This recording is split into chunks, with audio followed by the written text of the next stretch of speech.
good morning on this Friday, April the 2nd, 2021. And let it be known, we have a great show for you this morning. And oftentimes we say it's going to be a great show, and maybe sometimes it falls short. But I guarantee you, call all your family, your friends. This is it. Today we have Mayor Bettie Parker from Elizabeth City, North Carolina. If you don't know her, you need to know her. And once you know her, you're going to absolutely fall in love with her. But first, let us bring on the National Newspaper Publishers Association's president and CEO, the great Dr. Ben Chavis. Dr. Chavis, good morning. Good morning, Stacy. And on behalf of the National Newspaper Publishers Association, the Black Press of America, we welcome all of our viewers from across America and throughout the world who are tuning in this morning. Happy Good Friday. This is Good Friday. Easter is Sunday. We wish everybody well. This is Resurrection Weekend, and certainly we're looking forward to moving the interests of Black Americans forward. We're following the trial of Chauvin, the police officer who murdered George Floyd in Minneapolis. We're also following the legislative advances of President Biden's infrastructure program. So there's a lot in the news. And I'm also very honored that we're going to have the Honorable Mayor Parker with us from Elizabeth City. I'm a native of North Carolina, and I'm always proud of these strong Black women that ascend to political power and economic power in my home state. Yeah, absolutely. And as I said at the top, you're going to love her. Be prepared. In the news this morning, the trial of former Minneapolis police officer Derek Chauvin completes its first full week today. A sergeant who supervised Chauvin testified on Thursday that Chauvin and other police officers should have stopped holding George Floyd down once he became unresponsive.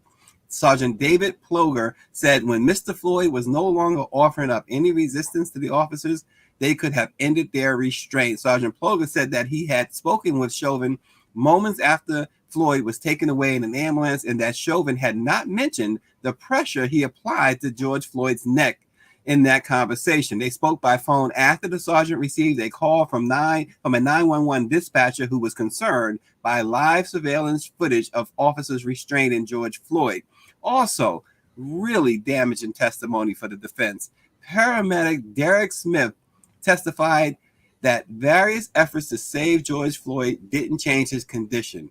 In gripping testimony, Derek Smith said that when he arrived, Chauvin still had his knee on Floyd's neck, and when he checked George Floyd's pulse, he had no pulse. He said, "I showed up and he was deceased." Yet, Chauvin continued to have his knee on him. The paramedics testified that they decided to move George Floyd into an ambulance instead of treating him immediately on the ground because the supplies they needed were inside the vehicle, and because of the bystanders at the scene, the shocked bystanders at the scene were yelling about what they had seen. While in the ambulance, a cardiac monitor showed Floyd's heart had flatlined, and Mr. Smith said it means that he was dead. Dr. Chavis, some really unbelievable testimony yesterday. Well, the truth always comes out. Sometimes the truth is a little delayed. The difference in this trial, and we need to salute Attorney General Keith Ellison, the African-American Attorney General of the state of Minnesota, who has really put together this whole prosecution. You can see a number of prosecutors. You can see a number of witnesses. In the order in which the witnesses are coming, it's like they're building a solid case. And although the defense attorneys are trying to weaken the case, it only gets stronger and stronger every day. Yeah. And Dr. Chavis, obviously our newspapers in Minneapolis, Insight News and the Spokesman Recorder continue to follow this case. They are in the courtroom and they are reporting hourly, really.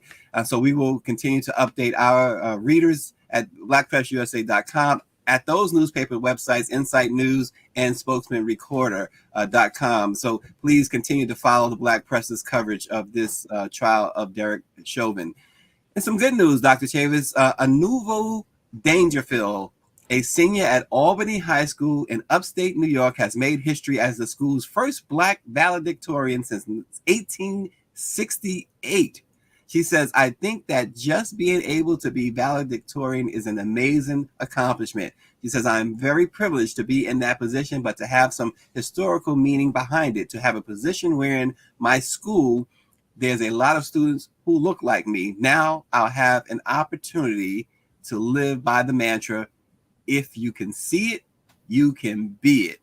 Aside from, Absolutely. yeah, aside from having a nearly perfect GPA, she is also very involved in various extracurricular activities. She's a member of the soccer team, the select choir, the jazz and improv band, where she plays violin and piano. And she's also president of the robotics team, president of the Key Club. And Dr. Chambers, you'll enjoy this. She's the editor-in-chief of the school's newspaper. Oh man, budding African American woman publisher. That's great news. We congratulate her on being valedictorian of the Albany High School class. It just shows you that our young people, our youth today, they're the most talented. They're the most smart. They're smart. They are culturally embodied and have great aspirations. And we hope that she will become one of our publishers to join the ranks of our distinguished chair, Karen Carter Richards, and all of our executive committee and board of directors. I'm so proud of the Black women who lead the NNPA. Yeah, absolutely. And Dr. Chambers, it is Friday, and this, I guarantee you, is going to be the highlight of the week.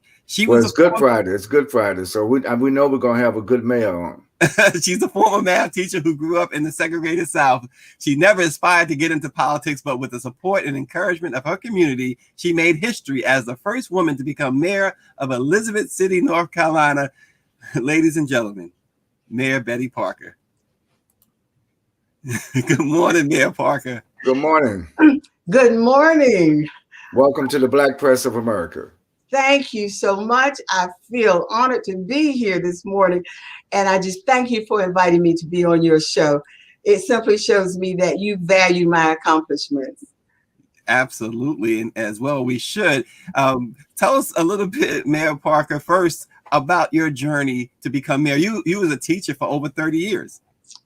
I surely was. I was a teacher 33 years at the same high school, teaching high school mathematics. And then, of course, I taught a while after my retirement. But my journey to being mayor actually was precluded by another historical event here, is that I became the first woman, Black woman, to be elected to the Pasquotate Board of Commissioners, the county in which Elizabeth City is in. And from there is when I moved on to become mayor of Elizabeth City. So I did make history twice in Elizabeth City. You know, lightning struck twice or what? I'm not real sure how that goes, but I haven't really thought a whole lot about it because I've been busy once I got the positions to try to serve the people as well as I could and to make them proud. But I was a Pasquotate commissioner first, and then I became mayor. And I did not aspire to be either one of those things because I come from this small rural town wherein I simply see men in positions more so than women, and to be, you know, frank about it, they were white men. In fact, when you come in the foyer, in the front entrance of City Hall, and there's a foyer where there are all the mayors listed. I think it begins in 1886, I believe, and there are 35 of them, 35 men. And then I had to come in and, you know, kind of shake up things, you know, try to make a difference. But out of those 35 men, only 2 of them were African Americans. So we are making strides here in Elizabeth City. It is much better than it was when I was growing up, much, much better. Well, that is obviously great to hear. Now, when you ran, what was your platform? Remind people of your platform that you ran on and your reaction. I think we have a photo of your reaction when you won. Yes. Yes, sir. I was, you know, I didn't know where it was going, except the Lord kept saying, this is where I want you to be. And when that settled in my spirit, I just did what I had to do in order to win. And my slogan, of course, was retired, inspired, and qualified. That just popped in my mind one morning when I was at home as to use that as my slogan. And of course, I was retired. Um, Actually, I still worked some, but it was part-time. But from my regular job of 33 years at that high school teaching mathematics, I had retired. And I felt like, I knew I was inspired. I was inspired because I guess I was sick and tired of being sick and tired of seeing of the not having diversity and inclusion on the county commissioners board. But mayors, I guess what you want me to focus on. So let me get back on track, back on topic. No, you're good. You're good. Is I just felt like, once I won the position of commissioner and did very well, I think I got 67% of the vote. I said, well, when I was asked, each time I was asked to do this, I did not volunteer. I was asked to run for these positions because people had confidence in me. They felt that I would that I would win, first of all, and that I would do a good job. And so I was inspired by that. But so many people just, you're going to make it, and you will be a good one. And so that reminded me of when I was coming through the segregated schools. I was born in 1948. Yes, I'll tell you, I am 72 years old. So I've been around a long time. And it took a long time before I got in politics at 65, when I started running in the primary. But my Black teachers always made a point of saying, you can be anything you want to be. You just study hard and stay in school. And they kept saying, I am so proud of you. That sticks in my mind till today, is to hear them say that they are so proud of me. So it started way back, like I said, in elementary school. Didn't have any kindergarten. Not when I was coming up. We didn't have one kindergarten school. So I started right in the first grade. And I was just inspired by my teachers, by my grandmother, who was my Sunday school teacher. If you had enough time to spend with me, you could tell I was brought up in the church. And I still have that church in me. And I believe and know that's why I am where I am today. It's because of our Creator. Well, you have come up with a great slogan. Dr. Chavis, your fellow North Carolina brother there, he has his slogans. Dr. Chavis, I'm going to throw it over to you and let you talk to your North Carolina sister. Well, thank you very much. And I used to do a lot of work there in Elizabeth City, Mayor Parker. Golden Franks, who was from Eatonton, North Carolina, was one of my mentors in the Southern Christian Leadership Conference. I was a teenager. And then my cousin, Dr. Ridley, used to be president of Elizabeth City State University. Indeed. One of the great HBCUs right there in Elizabeth City. Yes. One of the things I wanted to talk to you about is North Carolina. All these state legislatures are passing bills to suppress the vote. Can you tell our audience how important it is, the voting is, and particularly the leadership of Black women? I'm so proud of you. I'm so proud of what Stacey Abrams did down in Georgia, and the Sanders, Rose Sanders in Alabama, Latasha Brown. When I hear you talk about being sick and tired, you sound just like Fannie Lou Hamer. But the importance of the Black vote, and tell us what is happening in the state of North Carolina. Is the legislature doing something similar to these other Southern legislatures, trying to suppress the Black vote? Indeed, they are. I can't give you the specifics because, they're trying to keep it a little bit on the down low, but that's not going to happen. It's going to come out. But the votes, actually, the voting, they're now celebrating, women's right to vote, which, what was that, 1929 or whenever, indicated that's when we first got the opportunity to vote. And I tell them when I go to various events that deal with, voting, that actually the Black woman didn't get to vote until the early 60s. So it was so important that we got the opportunity to vote. That's when I started seeing Black faces popping up and being represented at political installations or what have you, or entities. So it is because of the Black vote that not necessarily that I'm here, but because they had an integral role in lifting me up and getting me into the position that I am now. They encouraged me to get in place, and because if I just depended on the white vote, now I love everyone. You have to get this clear in your mind, but I'm going to be frank, and I'm going to be transparent and honest, because that's the way we move on. We get to move on. Is Yes. that if I had to depend solely on the white vote, I would not have won, because when I was running for mayor, I was running first of all against a male, and he was a white male. And I'm sure many people believe that he probably would have had an edge on me. But the edge was actually the Black people came out and voted. They supported me. But I must indicate here that I had an awful lot of white votes as well. And the reason for that is because, and I'm thinking the reason for that is because, I taught an awful lot of young folk, white folk that live here in Elizabeth City.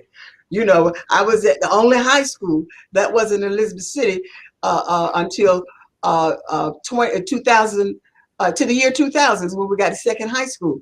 So I taught young folk, and I treated them well. Some of them would say, well, now, if you want to learn something, you get in Miss Parker's room. But she's going to be tough. If you just want to be laid back, then you go somewhere else. But I'm doing on my job here the same thing that I did when I was working with students, is that I encourage them. I don't downplay their abilities or what have you. I'm really candid with them, and they know, first of all, that I love them. So that Black vote is important, and you can tell it is, because look at all these states, 43 plus states, trying to carry us back to Jim Crow. Yes. We're not going there, are we, Dr. Chambers? We're not That's going right. That's right. We've come too far, too not going back, come too far, now we're going forward. And one of the things, Mayor Parker, your distinguished career as a math teacher for 33 years, can you talk about the opportunities today in the STEM field, science, technology, engineering, and math? There's so many opportunities. And of course, the myth is that African Americans have a hard time, that we're not in science. We can't learn science. We can't learn mathematics, all these myths and stereotypes. But tell us, from your vantage point, from teaching math all those years, how are African Americans moving, and what should we be doing to take advantage of these STEM field opportunities?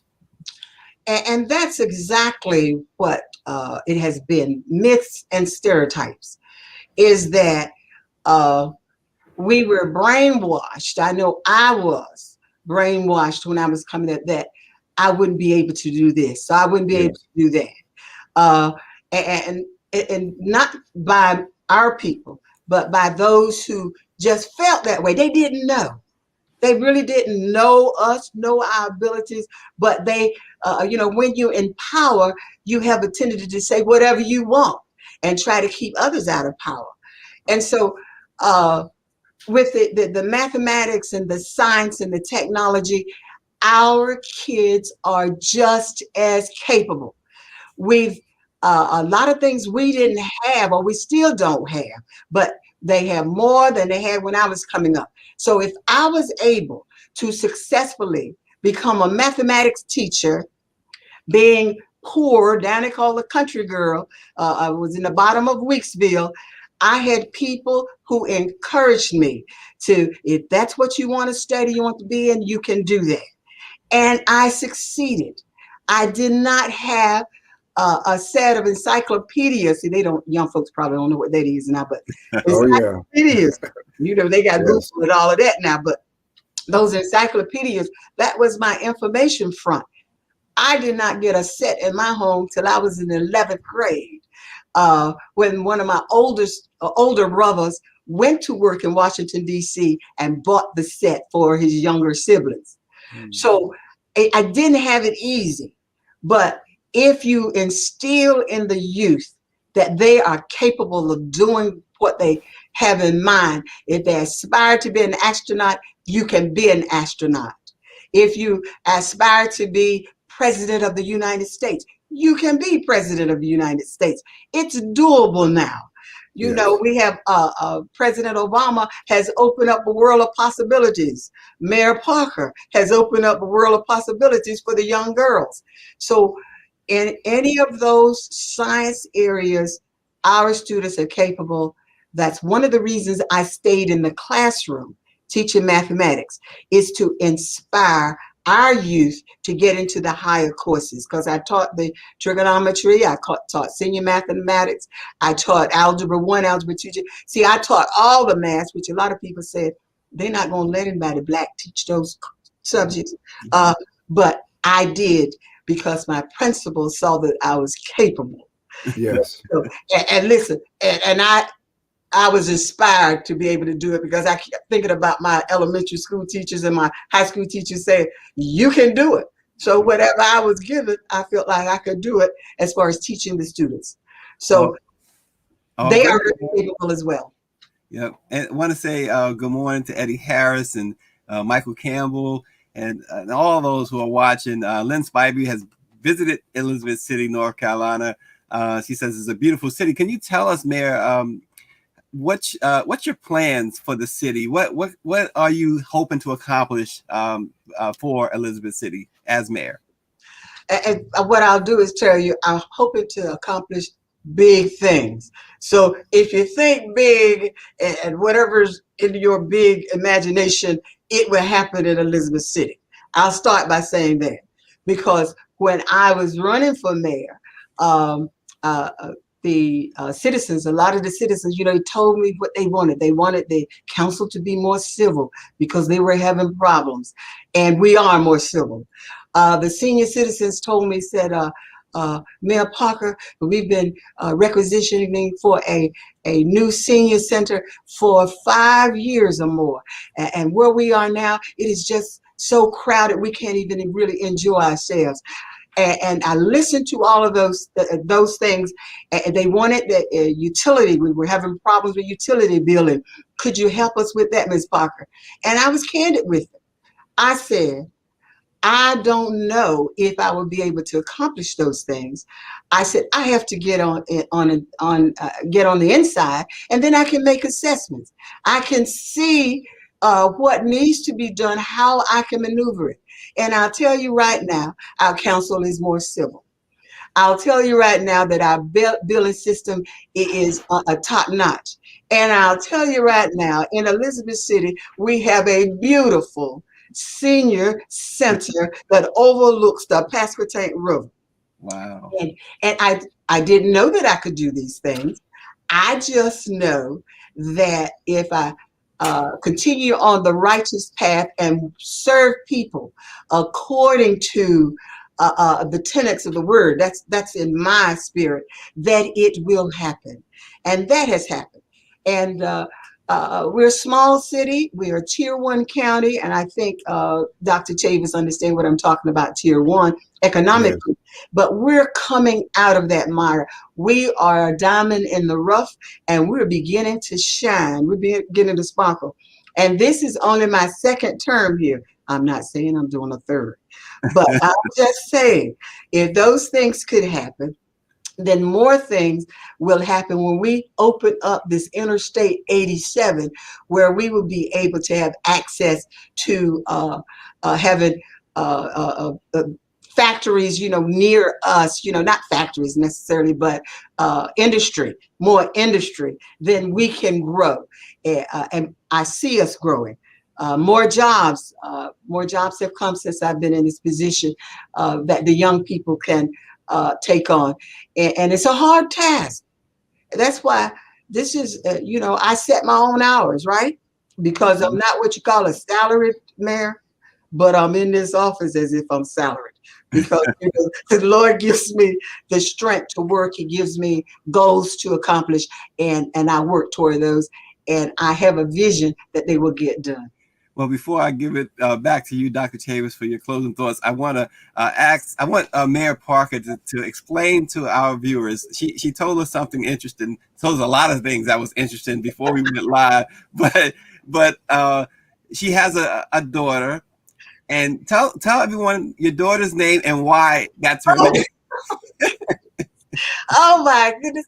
And you know what, audience, Stacy, he precluded that, had set some preclusions, said, you're going to really enjoy Mayor Parker when she comes on. I said to myself, well, gee, I have to do well. He's already set the tone. I said, but anyway, let me get back to what you said about my daughter. Yes, I have two children. My husband and I have two children. I have a son and a daughter, son Marcel, and my daughter is Indy, Endi. And she's 7 years younger than my son. She's the second child.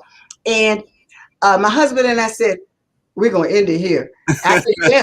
I said, yeah, because we can't have a house full of children here and try to make it, and better than we did when we grew up.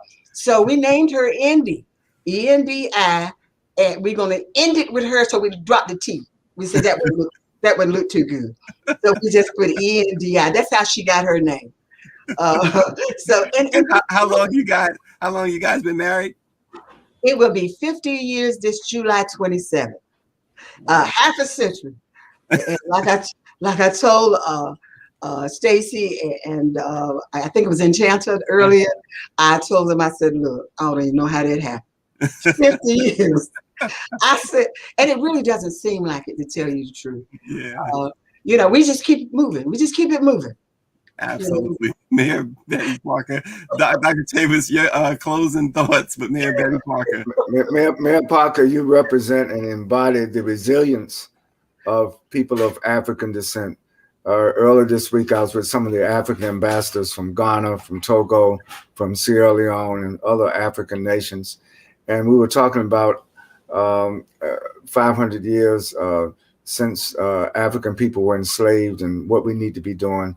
And I just think that you are such a great example, not only for the people of Elizabeth City and for the people of the state of North Carolina, but all the people in America, but all of our people throughout the African diaspora.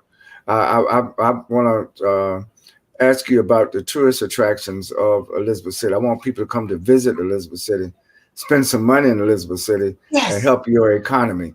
So I wanted to end on that, but I just wanted to salute you on behalf of the Black press. The Black press grew out of the Black church. And you mentioned the importance of religion in your life and your journey.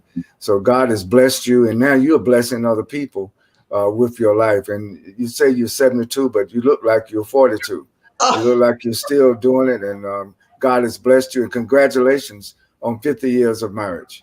Thank you so much. Thank you so much. But we're a hospitable town.